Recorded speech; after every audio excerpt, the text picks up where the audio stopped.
अच्छा, इसको मैं अलग अलग तरीके से आपको समझा रहा हूँ। कुछ समझ में आएगा, कुछ हो सकता है आपको समझ में नहीं आए। लेकिन समझ में आने के बाद भी आप ठीक नहीं होंगे, ये भी गारंटी है। क्या थोड़ा अपने शरीर पे काम करेंगे तो ठीक हो जाए।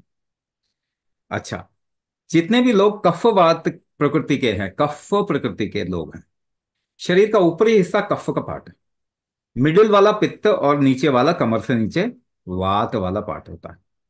वात का मतलब प्रेशर होता है, पित्त का मतलब टेम्परेचर होता है, और कफ का मतलब मटेरियल होता है।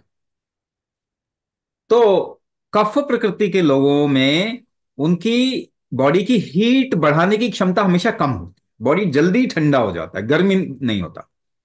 ठंडा कोई चीज भी होगी तो वो स्टिफ होगी। आप क्या देखेंगे अपने एक्सपीरियंस में? थोड़ा बॉडी मूवमेंट करेंगे, गर्मी बढ़ेगी शरीर में, तो ये चीज रिजॉल्व हो जाती है, आराम मिल जाता है आपको।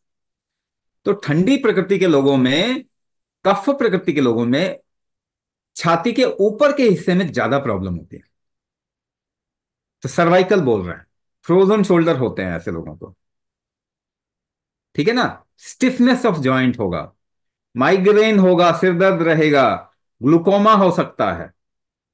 कफ प्रकृति के लोगों में चेस्ट का इश्यू आएगा, कफवात, अस्थमा, एलर्जिक कंडीशन कई लोगों में हो सकती है। तो कफ प्रकृति का सिद्धांत फंडामेंटल क्या है? शरीर में गर्मी नहीं बढ़, शरीर में गर्मी बढ़ा दीजिए, ये सारी चीजें खत्म हो जाएंगी। अच्छा, इसका दूसरा फैक्टर भी है। इसी गर्मी से आपका भोजन का इस्तेमाल होता है, शरीर में यूज होता है, जिसे हम जठराग्नि कहते हैं, जिसे हम मेटाबॉलिक हीट कहते हैं। तो मेटाबॉलिक हीट बॉडी में बढ़ाना बहुत जरूरी है, नहीं तो डीजेनरेशन होता जाएगा, नर्व का डीजेनरेशन होता जाएगा, बोन की डेंसिटी कम होती जाएगी, इस तरीके की चीज। तो दोनों ही चीजें बॉडी का मेटाबॉलिक हीट या गर्मी का फैक्टर बढ़ाने से होता है। आप अपनी गर्मी कैसे बढ़ा सकते हैं? एक सिंपल एक्टिविटी से बढ़ा सकते हैं। मगर अगर एक्टिविटी जो कर रहे हैं ना, उसके पीछे भी आप सांस रोक रोक के एक्टिविटी करते हैं, तो बेसिकली आप अपनी गर्मी कुंभक से बढ़ाते हैं। आप बैठ के भी कुंभक करेंगे, शरीर की गर्मी बढ़ जाएगी।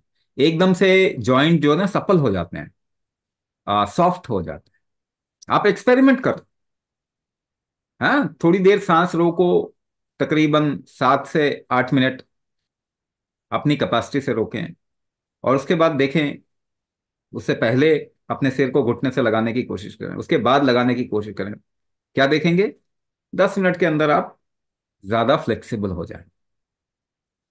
तो इससे कुंभक से एक और चीज देखने को मिलती है। आप प्रैक्टिस जैसे ही शुरू करेंगे, आपका डाइजेशन इंप्रूव हो जाएगा, भूख अच्छी लगेगी, खुल के आएगी।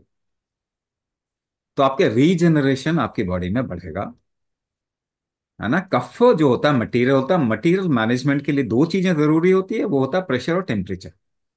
कुंभक प्रेशर को रेगुलेट करने का तरीका, जिससे टेम्परेचर भी रेगुलेट होता है, और कफ फैक्टर मटेरियल मैनेजमेंट शरीर में होता है। वात पित्त कफ को कंट्रोल करने का सबसे पावरफुल तरीका कुंभक, है ना? इससे ये प्रॉब्लम आराम से, इसी के लिए ये प्रोग्राम डिजाइन किया गया है।